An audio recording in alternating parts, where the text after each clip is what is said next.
ഇനി നമുക്ക് ഒരു സാധാരണ വളരുന്ന ഒരു കുട്ടിയിൽ നിന്ന് എങ്ങനെ ഓട്ടിസം സ്പെക്ട്രം ഡിസോർഡർ ഉള്ള കുട്ടികൾ വ്യത്യസ്തമായിരിക്കുന്നു എന്ന് നോക്കാം. അവരുടെ വളർച്ചയൊക്കെ ഒരു സാധാരണ കുട്ടിയെ പോലെ ഇരിക്കും. കോഗ്നിറ്റീവ് ഡെവലപ്മെന്റ് അല്ലെങ്കിൽ ബുദ്ധിപരമായ വളർച്ചയും ഏതാണ്ടൊക്കെ അതേപോലെ തന്നെ ആയിരിക്കും. അതുകൊണ്ടാണ് സ്പെസിഫിക് ആയിട്ട് ഓട്ടിസ്റ്റിക് കുട്ടികൾ അല്ലെങ്കിൽ ഓട്ടിസം സ്പെക്ട്രം ഡിസോർഡറിലെ ചില കുട്ടികളെ മനസ്സിലാക്കാൻ ബുദ്ധിമുട്ട് വരുന്നത്. അതെങ്ങനെ നമുക്ക് മനസ്സിലാക്കാൻ നോക്കാം. ഒന്നാമതായി അവർക്ക് മറ്റുള്ളവരെ നോക്കാൻ നേരിട്ടുള്ള ഐ കോണ്ടാക്ട് വളരെ വിചിത്രമായിരിക്കും. അവർക്ക് മറ്റുള്ളവരെ നോക്കാൻ ബുദ്ധിമുട്ടുണ്ട്. നമ്മൾ കഴുത്ത് ഇങ്ങനെ ഉയർത്തി നോക്കിയാൽ പോലും അവരുടെ തല വലിച്ചു മാറ്റുന്നു. പിന്നീട് നമ്മൾക്ക് ശ്രദ്ധേയമാവുന്നത് കളിപ്പാട്ടങ്ങളൊക്കെ വെച്ച് കളിക്കുമ്പോൾ അത് ഉപയോഗിക്കേണ്ട രീതിയിലല്ല ഉപയോഗിക്കുന്നത്. ഉദാഹരണത്തിന് ഒരു കാർ വെച്ചൊക്കെ കളിക്കാൻ നോക്കുക. കാറ് കുട്ടികൾ ഉരുട്ടിയല്ലേ കളിക്കുന്നത്.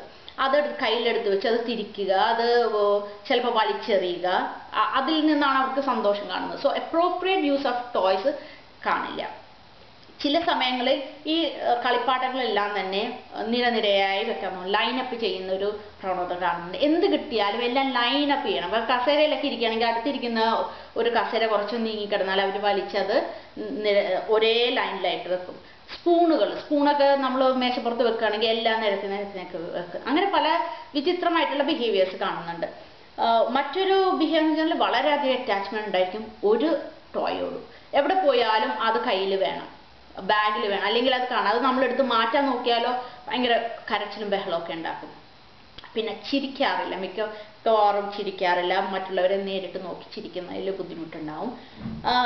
ഒന്നും ശ്രദ്ധിക്കാതിരിക്കുന്ന പോലെ തോന്നും പലപ്പോഴും. അപ്പം എല്ലാവരും കൂടി ഇരുന്ന് സംസാരത്തിൻ്റെ ഇടയിലൊക്കെ ഇവർ മാറിയിരുന്ന് അവരുടെ ലോകത്ത് കളിക്കുകയായിരിക്കും. എന്നാലോ അവർ നമ്മൾ സംസാരിക്കുന്നതെല്ലാം നല്ലവണ്ണം കേൾക്കുന്നുണ്ടായിരിക്കും. പിന്നീട് മറ്റേതെങ്കിലും ഒരു അവസരത്തിൽ അതേക്കുറിച്ച് കമൻറ്റിങ്ങും അല്ലെങ്കിൽ അതേ റിലേറ്റഡ് ആയിട്ട് പറയുകയും ചെയ്യുന്നതായിട്ട് കാണാം. ഓക്കെ, അപ്പോൾ ഇതെല്ലാമാണ് ഒരു ടിപ്പിക്കലി ഡെവലപ്പിംഗ് ഒരു ചൈൽഡിൽ നിന്ന് ഒരു ഓട്ടിസം സ്പെക്ട്രം ഡിസോർഡറുള്ള കുട്ടിയെ വ്യത്യസ്തമായി മനസ്സിലാക്കാൻ സഹായമാകുന്നു.